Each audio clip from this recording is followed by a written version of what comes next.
Hello ladies and gentlemen, and welcome back to another video from Armoury Antiques and Militaria and our YouTube channel. Welcome back to the channel. So what do we have for you today?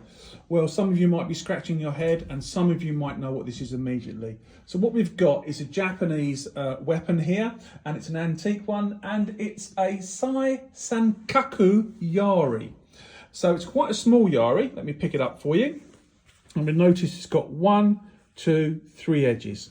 And we've got he or grooves in the blade. Also, when you hold it in the right light, difficult to show you on camera, it has a hamon and yakuba that runs all the way up and back down the blade, and it's tempered in the point as well. But you need it in the right light to see that, and it's not easy to show you on camera. Nicely finished, and obviously quite a nice patinated and rusted tang, or nakago as we call it.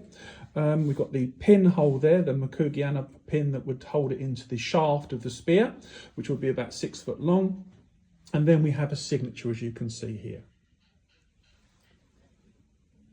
Okay, I'll just show you the signature. Yeah. Okay, so there's the signature. This also comes with a saya, which is made of leather and then lacquered, and that would then fit in to protect it like so. So that's the Yari. So you probably want to know a little bit more information about this Yari, don't you? And some of you might already be aware of different types of Yari and different styles. And believe you me, there are loads of different styles, loads of different shapes, etc., etc. But one of the best books to use if you are looking at signatures, and I get asked this a lot by people, they say to me, how can I tell the difference between, a genuine signature and a signature that is not genuine? And I say to them, well, it's about experience. And it's also about picking up as many books as you possibly can, handling as many items as you possibly can, in order for you to compare signatures and to look at various books and other sort of resources to compare a genuine signature with the signature that you have on a particular blade, spear, or whatever weapon it might be. Because you need to compare the kanji, the characters, and the style of how something is signed in order to tie it down.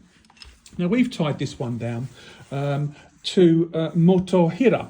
So this one is actually signed Satsu Yo Shi Okutaira Motohira. So that's the signature, how it reads here. As I've said, it says Satsuyo Shi Okutaira Motohira. And that's what this signature says here. So what do we know about him? Well, we know that in this particular book, it says his real name was Oku Jirobe, and he was the grandson of the first generation Motohira, but normally succeeded in Tempo 14, which is 1843.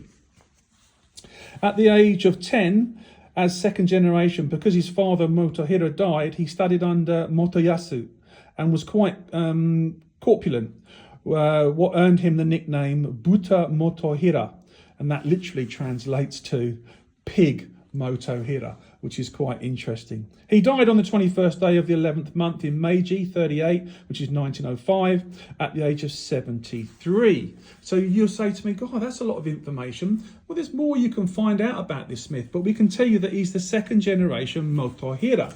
Now, there are 2 generations. Now, if you use this particular book, and I'll tell you about the book in a minute, we see that when you compare the signature and the kanji characters, we can tie them down to Motohira, as I've said.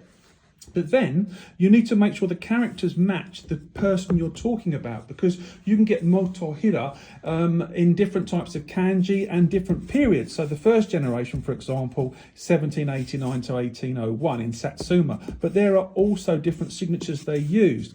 But by researching in the right books and experience, skills, knowledge and experience, we can tie it down to the second generation. There are only 2 generations of these smiths, and it gives you variations of how they signed their products, and that's what we've done. Now, you need a lot of patience when it comes to researching Japanese swords or spears or naginata or whatever it might be, or yari. You need to be patient, and the actual process of learning how to read and translate a signature is actually quite fun. Anyway, I'll bring you back. Welcome back. Okay, so here we've got the yari. Let's pop it back in. It's saya. Saya is simply a word for scabbard, and we'll put it down so it's safely down there. Now the book, we use lots of reference books, not just this one, but this one's useful. Now Hawley's was the original book that came out 30, 40, 50 years ago. I had the really thick original brown covered single edition, and then I upgraded to the double edition that came out, which is green soft covers and a couple of complimentary posters. And then I invested in the Swordsmiths line of books by Marcus Sesko. There's loads of people out there that write books on various schools, and again, this is claims to have almost every swordsmith that is known to date. And I say that because not every swordsmith is in here. There are loads of different swordsmiths, and new swordsmiths are being discovered all of the time. So current knowledge-ish in this book is pretty good. It covers most things, and it gives you information, like I told you earlier on, about this individual who made this yari. Now, Motohira, as I said, the signature, we've discussed the signature on here. We know that it's by the second generation, which is featured here on page 192. And we know it's signed Satsuyo Shi Oku Taira Motohira, and the signature matches perfectly. And also we know that he had a bad reputation. He was corpulent, and he had a nickname, Buta Motohira, which was the pig Motohira. So interesting little facts you can find out about swordsmiths, but be careful. Reading Japanese kanji and signatures is one thing, tying it down to the specific smith and with a genuine signature is another thing. I'll do another video on gime, or false signatures, in the future, but this one we're happy with, and it matches the smith and his known works from this period, second generation Motohira. Well, we hope you've enjoyed this video. We hope you've enjoyed seeing this little yari, and also learning a little bit perhaps about books, and also a little bit more detail about kanji, and to be careful about how you tie a smith down.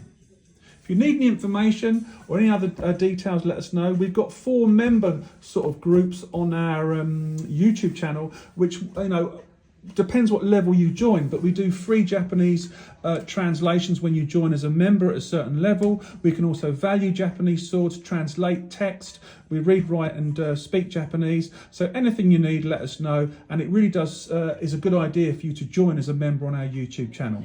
In the meantime, look guys, stay safe, look after yourselves. We hope you enjoyed the video, and anything you need, just get in contact. Thanks for watching.